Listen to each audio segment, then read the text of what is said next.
రేవంత్ రెడ్డి ఎక్కడ వాడుకోలే, రేవంత్ రెడ్డి వాళ్ళ ఇంట్లోనే వాడుకుంటుండు, ప్రతిపక్షంలో ఎక్కడ వాడుకుంటూ ఇప్పుడు అక్కడనే వాడుకుంటుండు.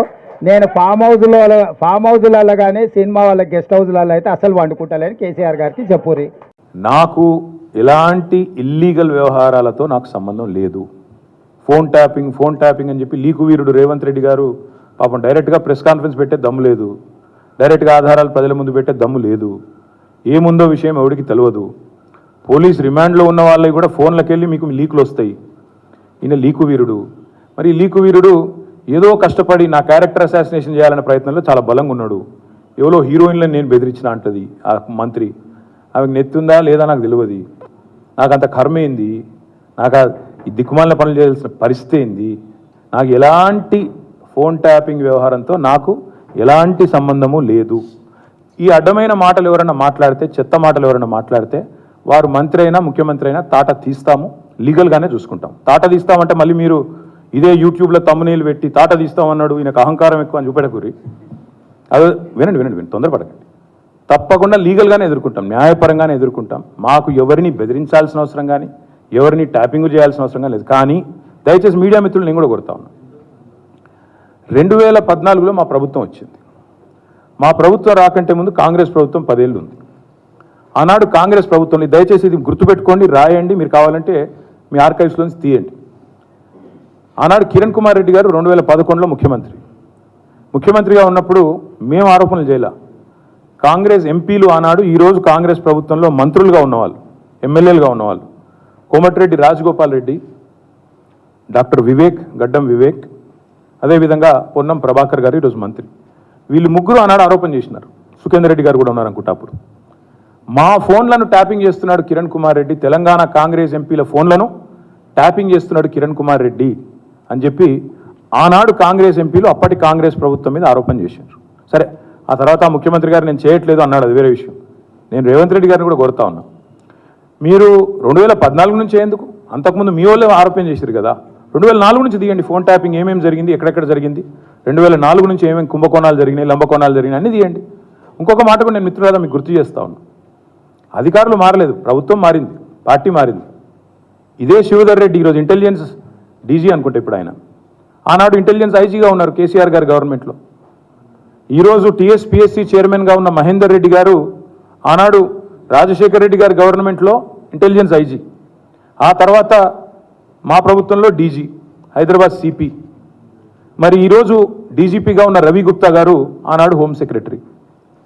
వీరందరూ కూడా మరి ఈరోజు మా మీద చేసే ఆరోపణలు కానీ, ఇష్టం వచ్చినట్టు ఇచ్చే లీకులు కానీ, మాట్లాడుతున్న మాటలు కానీ, ఆ రోజు అధికారుల ప్రమేయం నిజంగానే జరిగింది అనుకుంటే ఒక్క నిమిషం, ఈ అధికారులకు ఎవరికి తెలియదా, వారెవరు బాధ్యులు కాదు, ఒక కేసీఆర్ గారు మాత్రమే బాధ్యుడు అనే లైన్లో ఇవాళ ఏదైతే లీకులు ఇస్తున్నారో లీకు వీరుడు, నేను అడుగుతా ఉన్నా.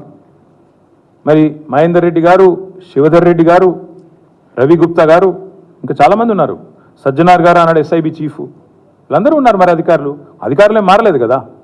ఫోన్ ట్యాపింగ్ నేను డిమాండ్ చేస్తున్నా ఈ ప్రభుత్వాన్ని, మీకు చిత్తశుద్ధి ఉంటే 2004 వెళ్ళి మొదలుపెట్టు, ఏమేమి ట్యాపింగ్లు జరిగినాయి. నేను నా ఆరోపణ కాదు కదా. ఈరోజు నీ ప్రభుత్వంలో నీ పక్కన కూర్చున్న పొన్నం ప్రభాకర్ గారే ఆ రోజు ఆరోపణ చేసిండ్రు. ఏమని, ఆనాడు కిరణ్ కుమార్ రెడ్డి ప్రభుత్వం నా ఫోన్ ట్యాపింగ్ చేస్తుంది. మరి అది వాస్తవమా కాదా, బయటికి తీ, విచారణ గ్యాంబిట్ పెంచు. ఆనాడు అధికారులందరినీ పిలిపి, రిటైర్డ్ ఉన్న వాళ్ళందరినీ పిలిపి, నీ కాంగ్రెస్ ప్రభుత్వం ఫోన్ ట్యాపింగ్ చేసిందా లేదా చూద్దాం. ఇంకోటి బ్రదర్, మీరు మర్చిపోయినట్టున్నారు, నేను మర్చిపోలేదు. నాకే ఐఫోన్ వాళ్ళు, యాపిల్ వాళ్ళు మెసేజ్ పంపినారు, నీ ఫోన్ సర్వేలెన్స్లో ఉంది అంటే. నేను దాని స్క్రీన్ షాట్ కూడా మీరు చూసుకోండి కావాలంటే, ట్విట్టర్లో అప్పుడే పెట్టినా. నా ఒక్కడికే రాలేదు, అసదుద్దీన్ ఓవైసీకి వచ్చింది, ఇంకా కొంతమంది మిత్రులకు ఇక్కడ తెలంగాణలో కూడా, మీ ఫోన్లు సర్వేలెన్స్లో ఉన్నాయి, జాగ్రత్త, మీ ఫోను హ్యాక్ అయింది అని నాకు 2022లోనో 2023లోనో వస్తే నేను బయట కూడా పెట్టినది. కాబట్టి ఎవరు ఫోన్లు ట్యాప్ అయినాయి, ఎవరు చేసిండ్రు, ఇవన్నీ కూడా నాకేం భయం లేదు. మేము చాలా స్పష్టంగా ఉన్నాం, చాలా క్లారిటీతో ఉన్నాం. కాబట్టి దయచేసి నేను మిమ్మల్ని కోరేది ఏంటంటే, ఈ యూట్యూబ్లలో పెట్టి పనికిమాలినలకు లీకులు ఇచ్చి అధికారికంగా ప్రెస్ కాన్ఫరెన్స్లు పెట్టకుండా రిమాండ్ రిపోర్ట్లు అని చెప్పి లీకులు చేసి ఎన్ని రోజులు బతుకుతారండి, ఎన్ని రోజులు టైంపాస్ చేస్తారు. రేవంత్ రెడ్డి ఎక్కడ వాడుకోలే, రేవంత్ రెడ్డి వాళ్ళ ఇంట్లోనే వాడుకుంటుండు, ప్రతిపక్షంలో ఎక్కడ వాడుకుంటూ ఇప్పుడు అక్కడనే వాడుకుంటుండు. నేను ఫామ్ హౌజులలో కానీ సినిమా వాళ్ళ గెస్ట్ హౌజ్లలో అయితే అసలు వండుకుంటలేని కేసీఆర్ గారికి చెప్పురి. రెండవది, మనిషి ఆయన కాళేశ్వరంలో 1, 2 ఊళ్ళే అండు, మేడిగడ్డ అక్కడ పిల్లర్స్ మనిషికి వెన్నెముక ఎట్లాంటిదో అట్లాంటిది. మనిషికి వెన్నెముక ఇరిగింది అనుకో, దేనికి వణికిరాడు. ఉన్నాడా అంటే ఉన్నాడు అన్నట్టు అనిపిస్తుంది, మంచం మీద వండి ఉంటాడు. ఇవాళ మేడిగడ్డ కూలిపోవడం కూడా కాళేశ్వరం ప్రాజెక్టుకు వెన్నుపూస లాంటిది. వెన్నుపూసనే ఇరిగిపోయింది. దాన్ని ఎట్లా మరమ్మత్తు చేయాలని నిపుణులతో చర్చిస్తున్నాము. నీలాక దివాలా సంసారము దివాలా తీసిన విధానాలతో ముందుకు వెళ్ళదలుచుకోలేదు. అన్నిటికంటే కింద ఉన్నది ఆయన తెలివి. ఎంత తెలివి అంటే మేడిగడ్డ నుంచి అన్నారంలో పోయామంట. ఆల్రెడీ అన్నారంలో బొక్కబడి నీళ్ళు బయటకు పోతున్నాయి. ఇండ్ల నుంచి ఎత్తి అండ్లకు పోసి, అండ్ల నుంచి ఎత్తి అండ్ల పైదానికి పోయడానికి అన్ని బగిలే ఉన్నాయి కదా. కేసీఆర్ మాటలు తిక్కలోటి తిరణాలకు పోతున్నట్టే ఎక్కడానికి దిగడానికి సరిపోయిందంట.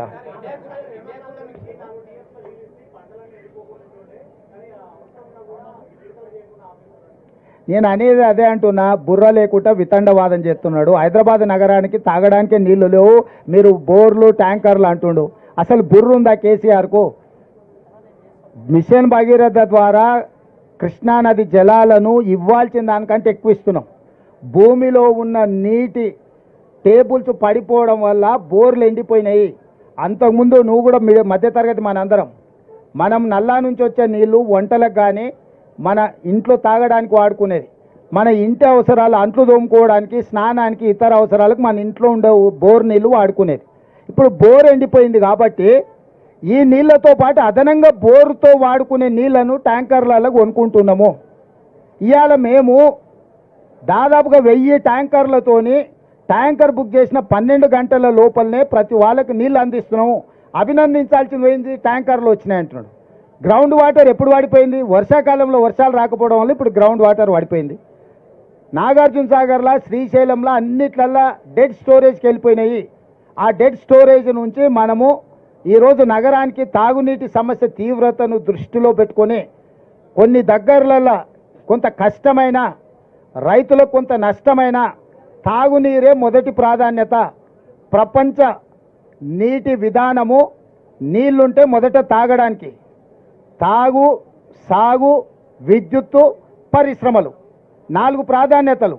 ఇప్పుడు తక్కువ నీళ్లు ఉన్నాయి కాబట్టి తాగునీటికే వాటిని పొదుపుగా వాడి ఏప్రిల్, మే, జూన్ ఇంకా 90 రోజులు ఉంది ఎండలు.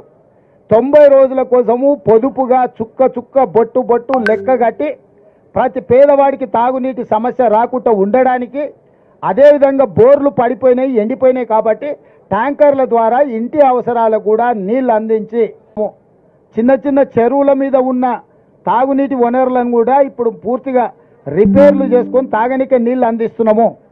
ఇవన్నీ మేం చేస్తుంటే నువ్వు వ్యవసాయానికి నీళ్ళు ఇవ్వలే, ఎండిపోయినాక ఎందుకు చెప్తున్నావు? మరి అది మొదలుపెట్టినప్పుడే చెప్పుండొచ్చు కదా ఈ సలహా ఏదో. అంటే ఎండిపోయినాక, ఇల్లు కాలినాక ఆ మంటల కాడ చలి కాసుకుందామని చంద్రశేఖరరావు ఎదురు చూస్తున్నాడు. ఆయన మాట్లాడుతుండు కేటీఆర్, కొద్దిమంది విన్నామని. ఏం పనే మంది సంసారాలలో ఏలు పెట్టి చూసే పని నీకు? ఎవరన్నా సిగ్గునోడు అట్లా మాట్లాడతాడా? ఇంటే విన్నాం కొంతమంది ఫోన్లు, ఇంటే ఏమవుతుందంట? ఎవరన్నా ఇట్లా భర్త నుంచి ఎవడన్నా మాట్లాడతాడా? ఇంటే ఏమవుతుంది? అదే అవుతుంది. చెర్లపల్లిలో చిప్పకూడి తినాల్సి వస్తుంది. ఇప్పుడు వాళ్ళు చెప్పినట్టున్న అధికారులు ఈరోజు ఊచలు లెక్క పెడుతున్నారు. ఆయన అంతకంటే ముందే చెప్పినాం, వద్దురాని ఆయన వాళ్ళు దుర్మార్గులు, దోపిడీదారులు, దొంగలు, వాళ్ళ మాటలు విన్నారంటే మీరు జైలుకు పోతారు, మిమ్మల్ని తర్వాత తిరిగి కూడా చూడారని. ఇవాళ కేసులలో ఇరుక్కున్న వాళ్ళని అయ్యో పాపం అని కూడా అంటలేరు వాళ్ళు. చేసినాం ఇట్లనే చేస్తాం. ఎవడు మాట్లాడతాడు? ఊర్లలో ఆవారగాడు మాట్లాడతాడు, తాగుపోతాడు మాట్లాడతాం. గట్లనే చేస్తాం, మేము బజార్లో బట్టలు ఇప్పుకొని తిరుగుతాం. అయితే ఏందని ఊర్లలో అన్నారు?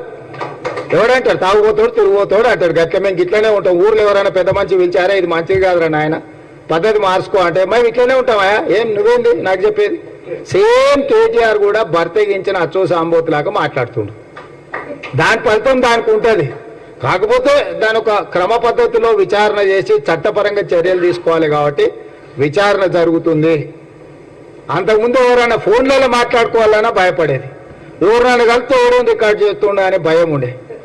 ఇవాళ ఎవరైనా స్వేచ్ఛగా వాళ్ళ జీవితాలలో వాళ్ళు స్వేచ్ఛగా మాట్లాడుకునే పరిస్థితి రాష్ట్రంలో స్వేచ్ఛ తీసుకొచ్చినాము. ఇవాళ ఏదున్నా సచివాలయానికి వెళ్ళి మనం చెప్పుకునే పరిస్థితి ఉంది. అందుకే ఇవాళ నిన్న ఎమ్మెల్సీ ఎన్నికలు జరిగినాయి.